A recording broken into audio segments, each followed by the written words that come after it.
पहला प्रश्न, कवि को दक्षिण दिशा पहचानने में कभी मुश्किल क्यों नहीं हुई? Important question.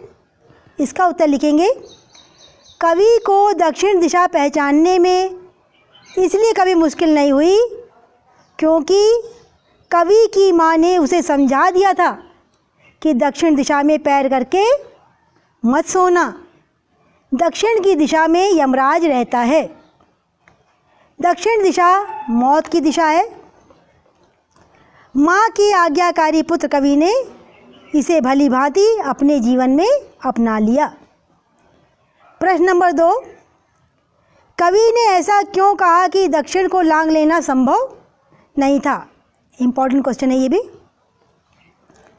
कवि ने दक्षिण दिशा को लांघ सकना असंभव बताया क्योंकि ऐसा निश्चित बिंदु नहीं है जहाँ जाकर ये दिशा समाप्त हो जाती है।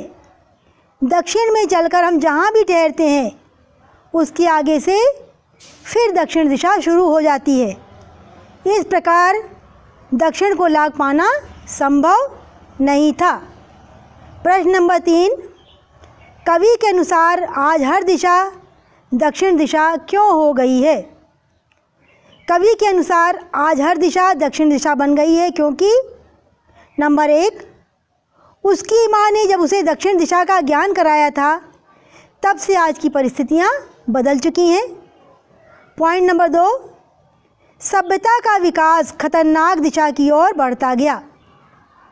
पॉइंट नंबर 3, आज लोगों की सामाजिक सोच और मानवीय मूल्यों में परिवर्तन आ गया है। पॉइंट नंबर 4, आज धन कमाने की लालसा में लोग दूसरों का शोषण करने से नहीं चूकते हैं।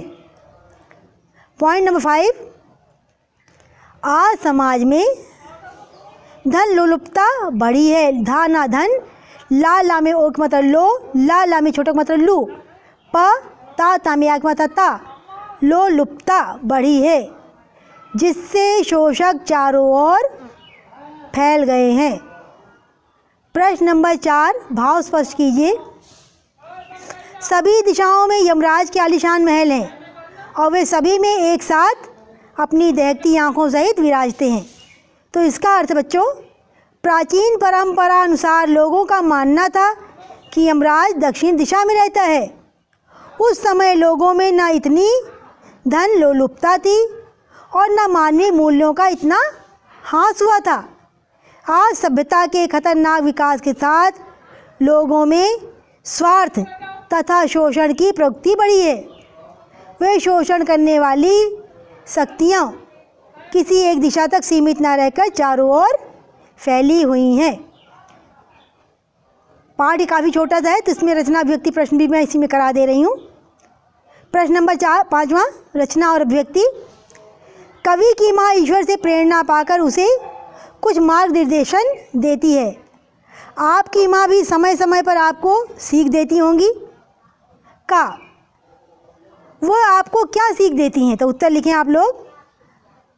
मैं समाज का अच्छा नागरिक एवं नेक इंसान बनूं तथा हमारे अंदर सारे अच्छे मानवीय गुणों का विकास हो, इसके लिए मेरी माँ भी समय समय पर सीख देती है।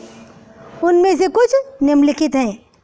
पॉइंट नंबर 1, पढ़ाई के समय पढ़ने तथा खेलने के समय खेलने के लिए कहती है। पॉइंट नंबर 2, अपने से बड़ों का आदर तथा उन्हें प्रणाम करने के लिए कहती है। पॉइंट नंबर 3, दीन दुखियों की मदद करने के लिए कहती है। पॉइंट नंबर 4, अजनबियों के साथ विशेष निकटता बढ़ाने के लिए मना करती हैं। नंबर 5, झूठ बोलने से बचने के लिए कहती हैं। पॉइंट नंबर 6, सार्वजनिक वस्तुओं को क्षति न पहुंचाने के लिए कहती हैं। पॉइंट नंबर 7, ईश्वर में विश्वास बनाए रखने के लिए कहती हैं। प्रश्न था, क्या उसकी हर सीख आपको उचित जान पड़ती है? यदि हाँ तो क्यों, यदि नहीं तो क्यों? तो इसका उत्तर है हाँ। माँ की सीख हमें हमेशा ही उचित जान पड़ती है क्योंकि प्रत्येक माँ अपनी संतान की भलाई की बातें सोचती है और अपने संतान को बुराई से बचाने का प्रयास करती है।